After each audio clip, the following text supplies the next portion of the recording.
Olá a todos. Bom, vamos falar um pouquinho mais sobre idades. E para isso nós vamos falar um pouquinho sobre carvão. É muito interessante. Eu vou apresentar o trabalho de 3 pesquisadores para mostrar que as idades que a geologia mostra em geral estão superestimadas. Acredita-se que um fator de pelo menos 10 mil. Para começar, eu vou descrever aqui rapidamente os resultados do trabalho do professor Robert Gentry. Ele fez análise de madeiras carbonizadas de minas de urânio no Platô do Colorado e em Utah. O resultado dele é muito interessante e foi publicado na revista Science, que é uma das melhores revistas do mundo, né? Ele utilizou essas madeiras carbonizadas, cujas idades foram determinadas pelos geólogos em torno de 140 milhões de anos. Tá? E os resultados dele, para essas madeiras datadas em 140 milhões de anos, foi publicado no dia 15 de outubro de 1976 na revista Science. Ele diz o seguinte: tais valores extraordinários relativos à proporção de urânio-chumbo encontrados nessa madeira admitem a possibilidade de que tanto a infiltração de urânio quanto a carbonização ocorreram ao longo dos últimos milhares de anos, e não milhões de anos. Ou seja, ele disse basicamente que o carvão se forma rapidamente se comparado com o modelo geológico tradicional. E aí vem a pergunta. Ele mostrou isso de uma forma bem estruturada, não rapidamente que nem eu estou fazendo aqui. O artigo é de uma das revistas mais importantes do mundo, então tem que ter resultado bom para publicar lá. E qual que foi a reação da comunidade geológica internacional? Silêncio. É melhor ninguém falar nada, porque está difícil de refutar, não é verdade? Bom, então, no dia 27 de janeiro de 1977, o professor Robert Gentry recebeu uma carta do professor Rafael Kasman da Universidade de Louisiana, dizendo que a comunidade geológica precisava de um pouco mais de tempo para rever a escala geológica.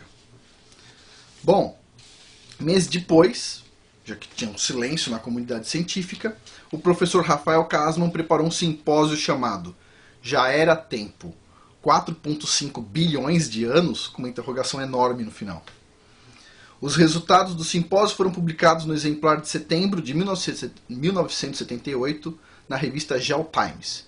E ele disse o seguinte, nessa revista, tá na publicação: apesar dos depósitos de onde a madeira carbonizada tenham sido considerados como sendo da era Cretácea e possivelmente das eras Jurássica e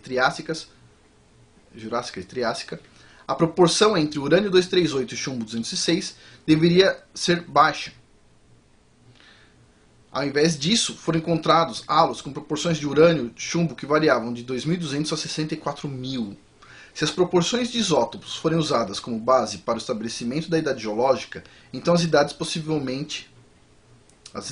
atualmente aceitas podem estar elevadas a um fator de 10 mil, admitindo a possibilidade de que as idades da formação devam ser medidas em milênios e não em milhões de anos ou bilhões de anos. Bom, tal informação permaneceu intacta desde 1976 até hoje e nenhuma pesquisa científica refutou essa informação na literatura desde então. Ou seja, ela é válida. Não tem nada que diga, não, existiu uma fraude, existiu um problema de medição, existiu alguma coisa. Não, ela está intacta até hoje. Só que a pergunta é, se ela está intacta até hoje numa revista tão importante, por que ninguém nem comenta essa informação num curso de geologia? Nem comentário pode ter. Bom, vamos lá. Em seguida eu vou falar sobre um trabalho muito interessante feito na bacia hidrográfica do rio Powder, no Wyoming e Montana, na mina Eagle Butte. Esse trabalho foi feito pelo professor James McClurg e foi publicado na revista Earth Magazine de maio de 1993. O título do trabalho é Carvão do rio Powder, Enigma Geológico, Dilema Ambiental. E tem algumas afirmações interessantes. Basicamente o que ele diz é o seguinte: a região onde tem esses depósitos de carvão tem centenas de quilômetros de extensão e 85 quilômetros de largura, com veios de carvão de até 65 metros. São veios enormes. Os geólogos acreditam que esse carvão foi depositado ao longo de milhões de anos, né, a madeira desse carvão demorou milhões de anos, e principalmente por uma quantidade tão grande de madeira, né, para formar veios de até 65 metros. Só que, adivinha, não tem contaminantes no carvão, não tem materiais indesejados no carvão. Ou seja, tenta explicar isso. O modelo geológico diz que demorou milhões de anos, mas mesmo passando água e lodo por cima do carvão, nesses milhões e milhões de anos, não tem lodo lá em cima, não tem nenhuma poeirinha em cima do carvão, pô. Então, vamos lá. Como é que formou uma coisa tão sólida, sem nenhum problema lá dentro, sem nenhum contaminante? E o que ele disse, o professor McGlurk, é que só tem uma explicação. Esse depósito foi formado rapidamente. O carvão é formado rapidamente. Mais um, segundo cientista dizendo que o carvão é formado rapidamente. Aí vem a pergunta, mas é possível provar que o carvão é formado rapidamente? E a resposta é sim. Foi publicado um artigo em duas revistas interessantes, eu vou falar sobre ele aqui, que diz o seguinte. Olha só.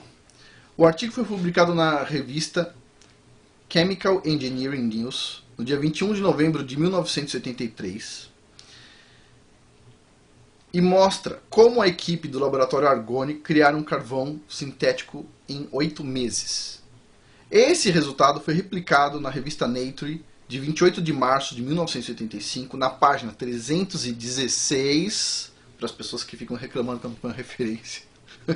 Leia-se o seguinte, nessa página, na revista Nature, a melhor do mundo. Williams e seus colegas do Laboratório Nacional Argonne levaram menos de um ano para preparar um carvão sintético inteiramente caracterizado. Esse carvão não pode ser distinguido de um carvão verdadeiro com todas as técnicas aplicadas até o momento. Na verdade, o carvão foi feito em 8 meses. 8 meses é possível você fazer carvão. Uau! 8 meses. Então, vem a questão. Os milhões e milhões e milhões de anos viraram 8 meses. Então, quer dizer, o geólogo diz que precisa de milhões de anos para formar o carvão. E, de repente, eles descobrem que precisa de 8 meses. Ah, interessante. Eles dizem que o carvão tem 140 milhões de anos de idade. De repente, o geólogo vai lá, faz a medida e tem quanto? Alguns mil anos de idade. 3.000, na verdade. Bom, o que eu vou falar aqui? O professor Robert Gentry, ele acredita que a Terra tem 6.000 anos e ele acredita que o principal evento geológico que aconteceu no planeta foi o dilúvio. Tá? E eu vou explicar o porquê. Não é só ele que acredita que a Terra tem 6.000 anos. Tem o professor McGlurk, tem o professor Rafael Kasman, tem o professor, esse outro professor que eu falei agora, o do carvão, que eu acabei de esquecer o nome por algum motivo, Robert Gentry, ele está falando de 3. Eu acredito que tem 6.000 anos. Minha esposa, que é geóloga, geocronóloga, acredita que tem 6.000 anos. E eu posso montar uma lista enorme. Eu até pensei em montar uma lista de geólogos que acreditam que a Terra tem 6.000 anos para, rebater um pouco esse negócio dos 4,5 bilhões de anos. Mas a verdade é que não importa. O pessoal vai ensinar exatamente o que eles querem. Eles vão forçar a barra sempre. Não importa se 100% dos geólogos acreditarem que a Terra tem 6.000 anos. O que vai ser ensinado é que ela tem 4,5 bilhões de anos e que a escala geológica é XPTO. Acabou, não tem discussão. Agora, por que é assim? Eu não tenho a menor ideia. Mas eu vou fazer um vídeo sobre doutrinação e vocês vão entender o porquê as teorias são selecionadas. Elas não são apresentadas de forma geral, mas elas são selecionadas. Mas antes disso, eu vou precisar falar na próxima série de vídeos sobre a tectônica, porque eu sei que vai ter muitas dúvidas sobre como os modelos geológicos funcionam numa Terra com apenas 6.000 anos. Vocês vão gostar pra caramba, porque tem muita informação sobre tectônica. Vão ser 4 vídeos, 4 modelos geológicos, e o antigo, o atual, o que vão colocar de forma errada e o correto.